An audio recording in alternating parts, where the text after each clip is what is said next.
And she was fun. We actually, She was up. Larry's book. I'm so happy to see her. Yeah. Kathleen and I went blind. Your mom Happy went New Year. Yeah, I remember your parents did a lot of work on it.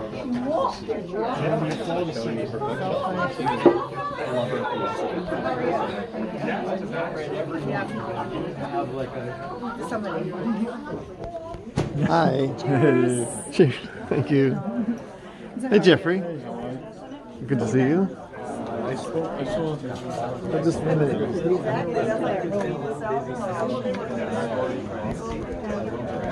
It's just incredible. Yeah, I love it. I'm still reading it.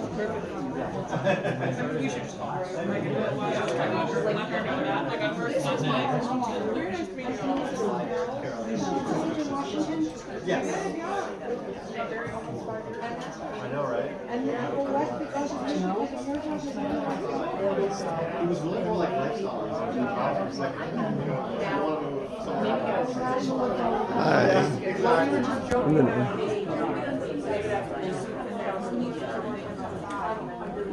I think he's like the most important. I just gave up a little bit. One has to give up. It's warmer in there. I told Larry the story. Barbara was so thrilled. She put on the television and we'd sit in a settee in the dining room and she'd show us Larry's latest animations and what Glen was doing with his career and what was going on with Lena. Was always about the family. And one of the things that so impressed me was this wasn't my intention to talk about at all, but it's just coming back. I look at the Christmas tree and there would be books and books and books under the Christmas tree. Here's an intelligent family. And we'd sit down and have the liveliest conversations, many the political, and it was so much fun. And it was a house filled with intelligence and book reading and awareness and love. I was very touched when Barbara called me darling. I was always so touched by that. She meant so much to me. And one of the memories I wanted to share, in fact, I'm very comfortable in this church because I spent several Sunday mornings at their pancake breakfast cooking with them. When they would prepare the breakfast, they were so active in the church and so proud of it. One of the memories, my favorite memories, I was at a National Educators Federal Credit Union dance, and Barbara and Bob were there, and they danced. They were like newlyweds. They were as intimate and as loving then as they were when they were first married. That always stayed with me, that how close they were as a couple, and how they never lost that sense of closeness. So I just want to say that after Thanksgiving I called her, and I didn't know that she was in California with Lynn and the family. She told me what a wonderful time she'd had, and we made plans to have lunch as soon as she got home. And that was my last memory of her, how happy she was. What a wonderful time she'd had with you all in California. So I have much love. The minister was right, it's very hard to think of her without thinking of him. They were a couple, but she was a vibrant personality in her own right, and I knew her on both levels, so I feel so privileged to have been part of this family all the years that I've known you. Oh, thank you, Carol. Logan? Where's Logan? Yes, sorry. All right, Logan's at. Well, how can I follow that up? Yeah, it's tough to be here, and I was sad to miss my grandfather's funeral not that long ago, and of course it's. Let's just say that you're her nephew, just for people who don't What am I? maybe know. Grandson. Okay. Oh, grandson. I always get them mixed up. Yeah, you all know who I am. I need no introduction. No, I'm Logan. Yes, I'm Glen's son and Bob and Barbara's grandson. And yeah, it's just incredible. Like they've been around my entire life. I'm 32. Not that old, but they were there the whole time. And of course, it goes without saying, they were there your whole lives too. And just such so formative for everybody. And like they built the framework for our families. And just always so loving and engaged. Like they were all both my grandparents. They would always ask you questions. They really wanted to know how you were. Like I was kind of reminded of Lynn's story about when she talked to your grandma on the phone. And whenever I talked to grandma, she'd ask me how I was doing. I would tell her. And then she'd ask me, oh, how's Sarah doing? My wife Sarah right over there. And sometimes, I'd say, oh, she's doing well. But the grandma would be like, no, really tell me. What is she up to? What is she really doing? So I would tell her, I would have to like, give me a second, okay. And I would try to tell her a cool anecdote or something she was up to at work or whatever, or what she was doing personally, how her family was doing. And yes, grandma would always remember all the other people in your family, or even your in-laws, and she'd be like, oh yeah, how are they doing? How are they doing? And you could tell she really cared, and that was just great. Something I also love about her, just her personality. It's like, even though grandma was very loving and engaged, she also was kind of no nonsense. I love the part, she didn't like games, that's okay, but she wasn't offended if you were playing games, board games or what have you. But also, one time, some scammer called her on the phone, I guess, and said, oh, I'm your grandson Logan, and I'm in jail, and you have to pay me a bunch of money. And so she hung up on them, called me immediately, and she's like, you're not in jail, right? I was like, no. She's like, I didn't think so, I just wanted to check, and she told me, so I appreciated her approach to that, She didn't panic, she just wanted to find out what the story was. Did she bail you out? Well, come to think of it, maybe I could end up in jail. But yeah, it was a loving household, and I could just see how their love just really cascaded across generations, and I could see how well they raised you guys, the three of you, and I just feel like that's really come through to me as well, and everybody else in our families. So yeah, I'm also thinking about Skylar, and I'm so glad your cousin, that he had a good amount of time as well, with both of those grandparents, and of course his other grandparents on his other side as well. And I got to have so much more time with them, and I'm glad that you still got their influence, directly, and were able to get to know them so well. And there's so much more I could say, but I could ramble on, and I'd love to give the floor to anybody else, who wants to get up and say any words. No pressure. Drink some wine first, All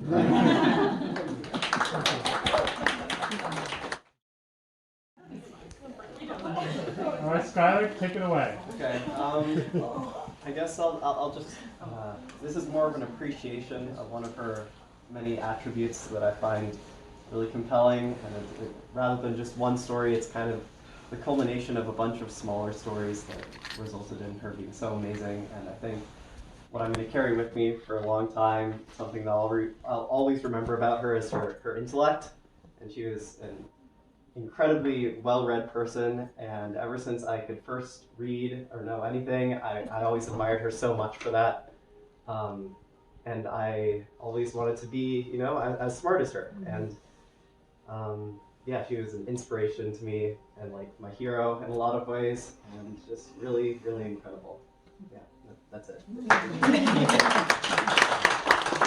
Yeah, you want to take the floor.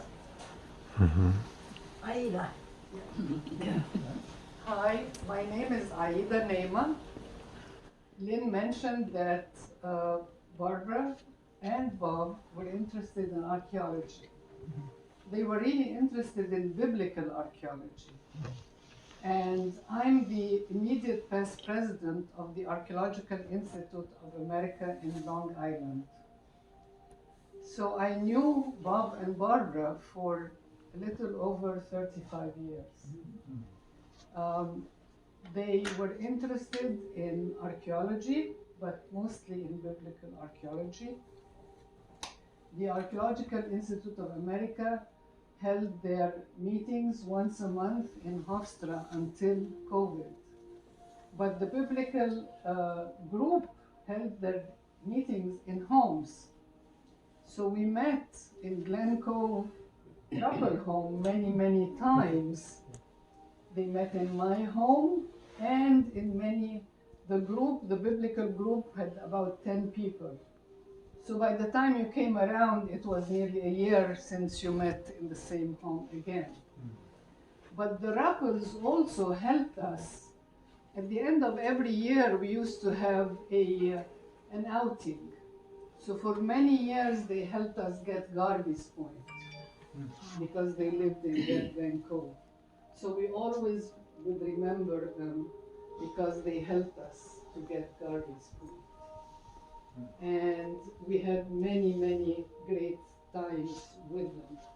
I continued to see Barbara because of Carol. Carol and I know each other from a very different venue. As a matter of fact, Carol and Fran and I live in the same building now. But I've known Carol for very many years, and I continued to see Barbara after that until very, very recently. And Larry, you really got me. And I have to say that, yes, she wouldn't tolerate any no nonsense. Thank you very much. Oh, thank If anybody else wants to say something, in the meantime, I want to just mention, so I spent many, many years as a consumer producer and reporter. That was my turf. And I kind of have to owe a lot to my mother in particular for this, because she was skeptical of many things. You Everything. couldn't pull anything over on her. But she also, I got a sense of like how the world worked. The founding fact of my whatever was, we of course always watch the Thanksgiving Macy's parade every year. You watch it on TV, parade. And the last thing in the parade, which she pointed out, was Santa. He's at the end of the parade after you've been watching for us, and Santa comes off the sleigh, and here he is, he's Santa. And what does he do now? He walks into Macy's. So, what's the real Santa? She explained that, I'd be like, oh, yes, right. I mean, it's brilliant. And of course, they spent $1 million, $100 million on that parade, so they deserve it. But she was so good at letting you explain the mechanisms of the world, which really, influenced my work. And so she always knew to call me if there was something she wasn't sure of. Like, my parents went to a trip in the Southwest, and they were in Las Vegas, and unfortunately they got caught into like one of those timeshare sales things. But they knew. They were like ready to sign, but they knew, call Glen. He called me, she's like, and I know she's calling me because she knows it's BS, but she wants to check. And I'm like, yeah, no. They're ready to sign because, they're good salesmen, can sell anybody, anything, including me. They were so close, but she knew to call me, and I'm like, please stay away, and that was the end of that. So we helped each other along the way. But anyway, so that was just something that I recall that's really a foundational thing for what I do. Well, but at the same time, though, because she was so skeptical, she was skeptical of everything. So if you were doing something simple, like if I was trying to change the phone plan on Verizon or something like that, I would explain to her, okay, Verizon's going to call you, and you have to say yes. And she was like, I'm not going to do that. What do you mean? Is it really Verizon who's calling? I don't believe it's really Verizon. I just spoke to them, it's Verizon. I don't believe it. So there was that too, I guess. But she was right to be skeptical. Maureen, yes.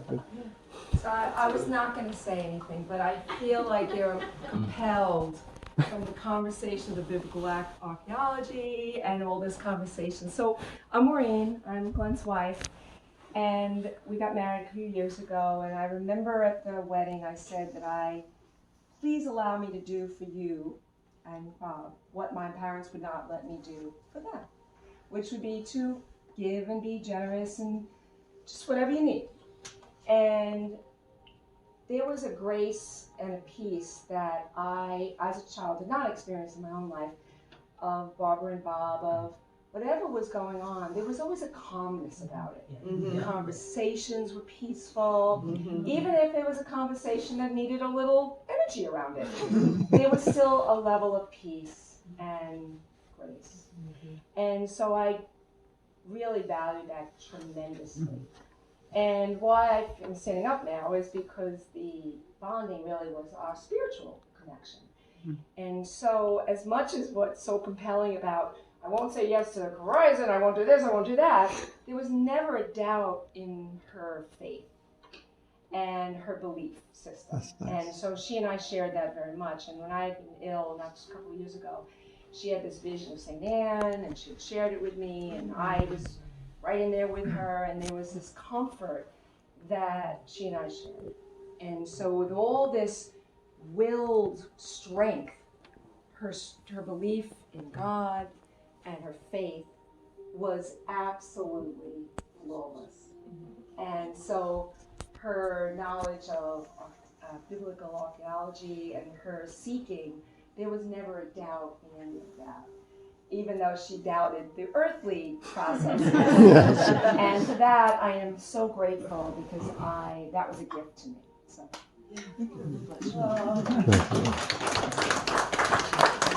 Okay, Yvette. Oh. Hi, I'm Yvette. And Lynn and I went to college together. And I'm originally from a suburb of Los Angeles, and so we went to college in Massachusetts, so it was my first Thanksgiving away from home. Lynn and I lived in the same house at school, and she said, well, why don't you come home with me? And little did I know, it would be decades of sharing holidays with you and your family and your parents. And I'm so grateful for that, because like everyone else is talking about, I know how it feels. To be in a wonderful, elegant, warm environment of a family who would talk, thank you, about so intelligently about what's going on, politics, encourage their children to pursue their creative and intellectual endeavors, and to talk about their own, and I always felt so welcome, and I feel so lucky that I was able to be to be welcomed for every year again and again.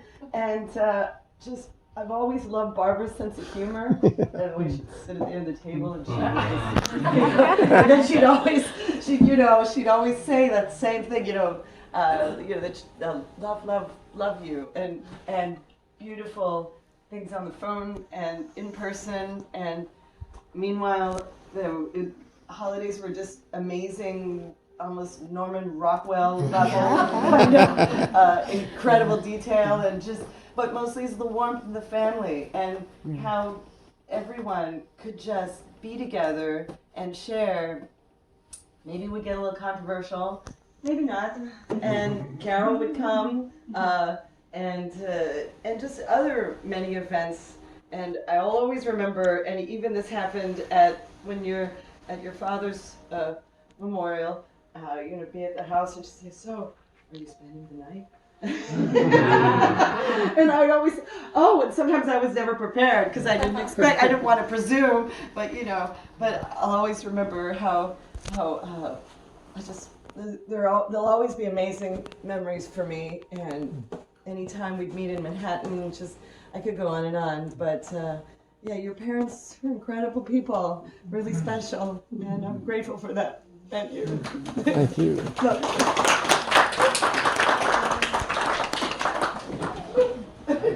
I want to say something. All right, Jimmy. I really don't like standing up and talking. I love talking. I'm one of the fortunate few of us who did get to spend the last 2 decades with your parents and Barbara and Barbara. Yes, they all of these stories, they just keep hitting me, and those Christmases and bringing my family, California. I would be suspicious of somebody. So they brought me into their home 20 some odd years ago, and it really just became my family, and you guys became my family, and every year just being together for those special times, and just that solid love that they shared with the family and everybody, and that stability. And they brought my family and my brothers, all of my parents did Christmas in New York a few times. I mean, and just it absorbed my world into your world, and I hope that they got as much out of it as they gave, because they were so generous in the way that they behaved towards all of us, and they were just lovely, amazing people who, I see them every day. Skylar's it just reminds me, oh wow, we've got another Barbara Barb combo coming through, and it's just really, so anyway, thank you all, because it just kind of, it it passed through them to you and on to me and to my family, and you know, they're going to be so missed, but not just my immediate family, but by my extended family and my, you know, California. California's going to miss them. I'll represent. Anyway, I love you all. Love you too.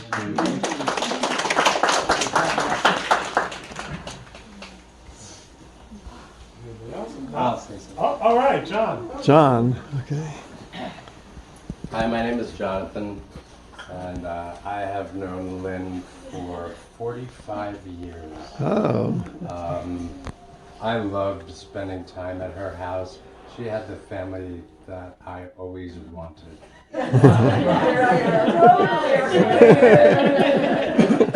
And there was a little envy there, and that's not a negative. It wasn't jealousy, it was envy, which I think is more of a positive energy. I'm fudging here a little bit. But to see that love between two parents, and to see the way they raised Lynn, and Lynn is a very special person to me, and I'm sure to a lot of people, and that is a big testament to the way her parents raised her. And Barbara was always so kind to me, and I just love being at their house. Yeah. So thank you, Lynn. I love you so much.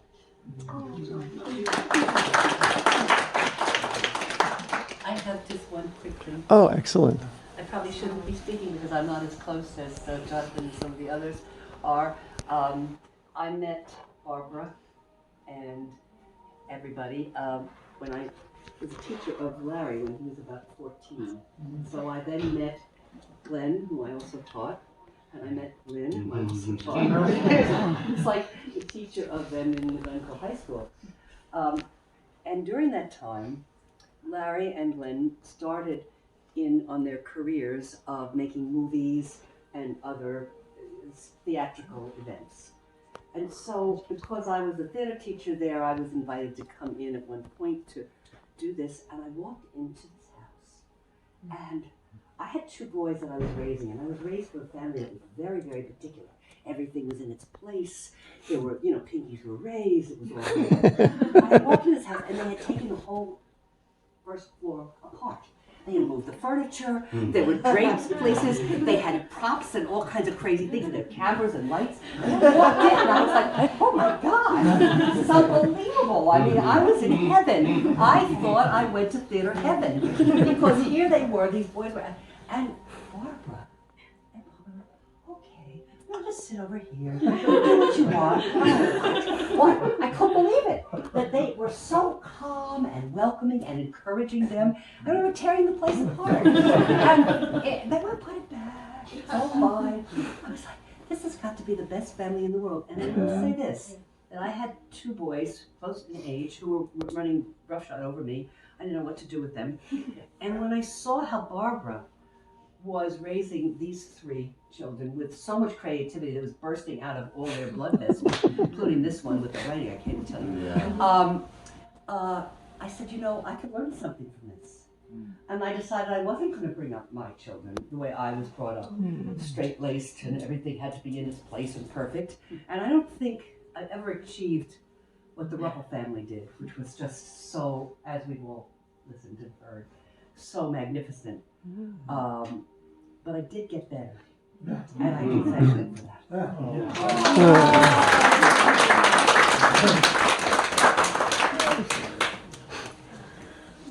Glen? Wait, Carol. Can I tell a brief story about Larry? Yes, Carol, go for it. Oh, Carol's another story. Okay. Just to tease Larry a little bit, you talk about tearing the house apart. When Larry was looking for an apartment in New York, I lived in Douglaston at the time, and I had a tiny studio apartment, which was $84. And I rented it to Larry. It was his first home away from home.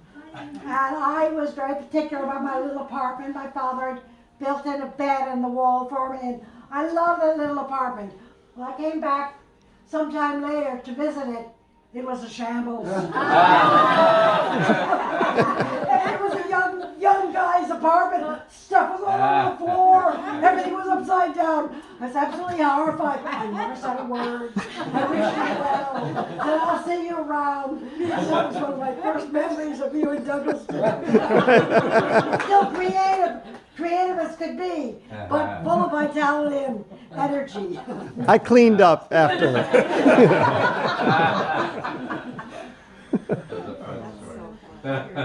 Well, oh, go for it. Oh, Shira. Hi, I'm Shira. I'm Lynn's friend from the first day of college. We met getting IDs. And like so many people here, I've gotten to know her extended family, and we were in California together when both of us had family on the East Coast, so we became like sisters, just always there for each other. So I wanted to just share an experience I had in this room just a few minutes ago. We know that our loved ones live on in our hearts, and we can think about that and know that it's true. But I just felt your mother, Lynn. I felt her through you, as I know you.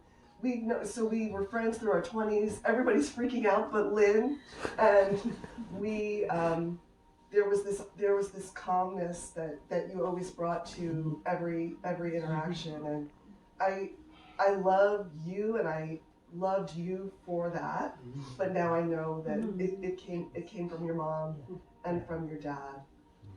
So I just wanted to say that and to thank them and to invite people to feel that in your own self in the present moment.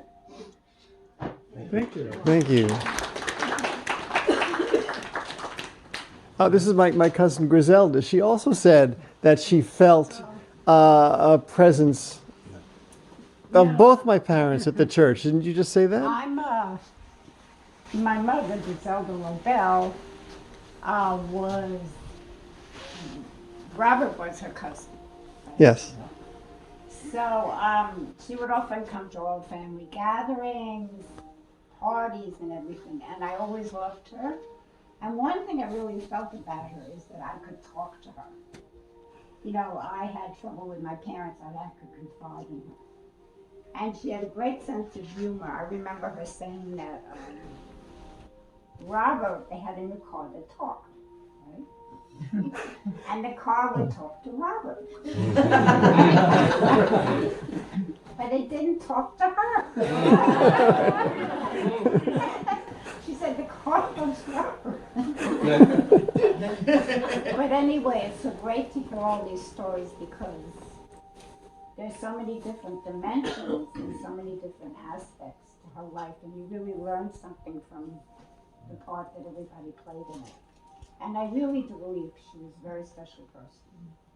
Yeah. And I believe that she was at that service, she was with Robert, and they were walking down the aisle in white, and she knows, and she's happy. Please believe that she's happy. Thank you. Thank you.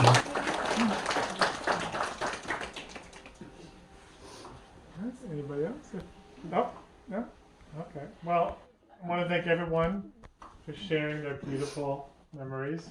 I think that made this even more wonderful. Yeah, that was terrific. We didn't know if this was going to work or not, but it worked beautifully. We gotta know. I should. Yeah, should we do it? Should we not do it? Yeah. Yes, and I think we all agree that the presence is here, Yes. and we can all feel it. And as Father Sean said, there, Mom is where she wants to be with Dad. Yes. Thank you. Thank you.